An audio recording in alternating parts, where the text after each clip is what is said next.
Demoiselle qui passait sans souci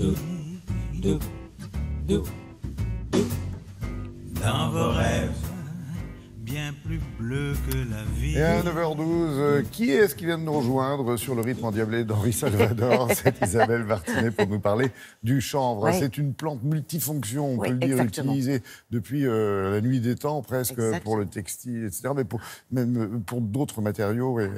C'est une un plante tas de assez produits. magique dont la Ouais. culture chez nous est ancestrale, Ouais. puisqu'effectivement, par exemple, souvenons-nous au XVIIe siècle, c'est avec le chanvre que l'on tissait l'étoile des voiliers. Oui. Et puis évidemment, la pétrochimie est arrivée, le chanvre a failli disparaître. Néanmoins, nous avons conservé sa culture. Et aujourd'hui, eh bien, bravo, Cocorico, nous sommes leaders en Europe, avec 11 000 hectares cultivés sur l'Europe. Si on compare, c'est 33 000 hectares. Donc Ouais. on est plutôt bon là-dedans. Alors, il n'y a pas de fumée sans feu. Si on est fumée sans premier, c'est qu'on lui a trouvé d'autres On a utilisations. trouvé d'autres utilisations. Actuellement, beaucoup dans le bâtiment, avec la tige, la paille, hein, notamment dans les isolants. Ouais. Et puis, on s'est rendu compte aussi d'autres choses au niveau agricole. C'est-à-dire que lorsqu'on on faisait pousser du blé sur une parcelle où l'année précédente, on avait cultivé du chanvre, eh bien, on s'est rendu Meilleur compte rendement. que le blé était meilleur et sans traitement. Ouais.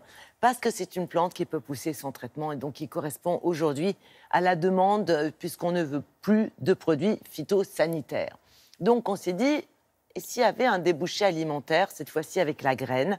Donc il y a eu pas mal d'années de recherche et c'est chose faite puisqu'un fabricant propose un jus, une sorte de lait de chanvre et également des crèmes dessert avec plusieurs saveurs. Donc on s'est rendu sur place chez ce fabricant en Bretagne pour voir comment ça s'est passé, quelles ont été les démarches, la recherche. Et nous avons aussi consulté un médecin nutritionniste pour mieux connaître les D'accord. propriétés nutritionnelles de cette plante et notamment les bonnes protéines végétales.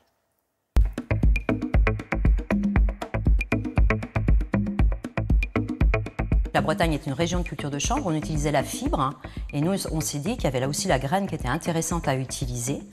Et d'autres pays de par le monde l'utilisaient déjà en alimentaire, hein, et c'est pourquoi on s'est intéressé à transformer cette graine de chanvre en produit alimentaire.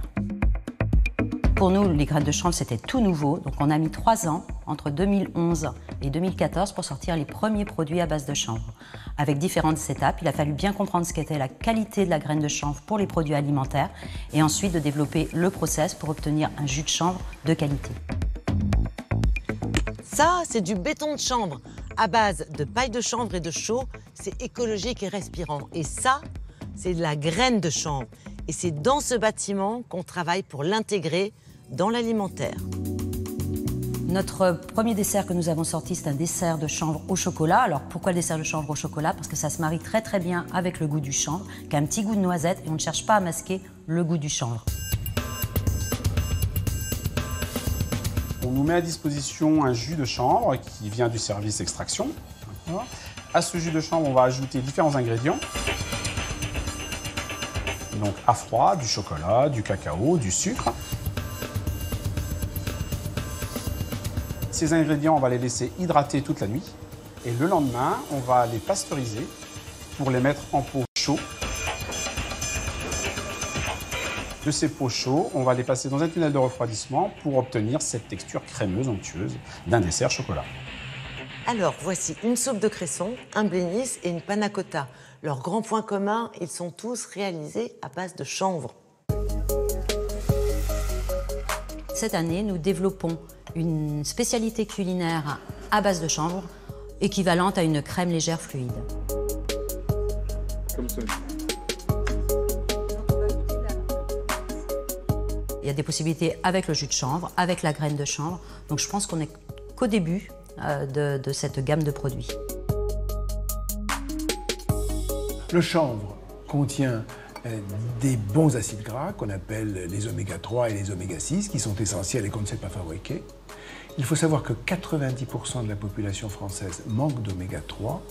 Il faut donc bien en trouver, soit chez les animaux dans le poisson gras, soit dans les végétaux, et comme par exemple il y en a dans l'huile de colza et de noix, et le chanvre fait partie de cet apport nutritionnel. Donc en consommer, eh bien, ça augmente notre apport en oméga 3 et c'est une bonne chose pour notre santé. C'est C'était, j'imagine, un tout petit marché. Est-ce qu'il est amené à pousser, c'est le cas de le dire? Oui, tout à fait. C'était jusqu'à présent vraiment un marché très confidentiel. Une niche, Ça presque. démarre vraiment maintenant. Oui, c'était une niche. Ça démarre, ça se développe. Et d'abord, ça intéresse une clientèle qui, aujourd'hui, a vraiment envie de préserver l'équilibre alimentaire. Ce n'est pas uniquement les personnes véganes, par sûr. exemple, ou ceux qui sont allergiques au lactose. Et puis, ça va se développer parce qu'on n'est pas au bout de la recherche. Et cette entreprise, par exemple, est déjà en train de travailler sur d'autres projets qui sortiront vraisemblablement dans les prochains mois.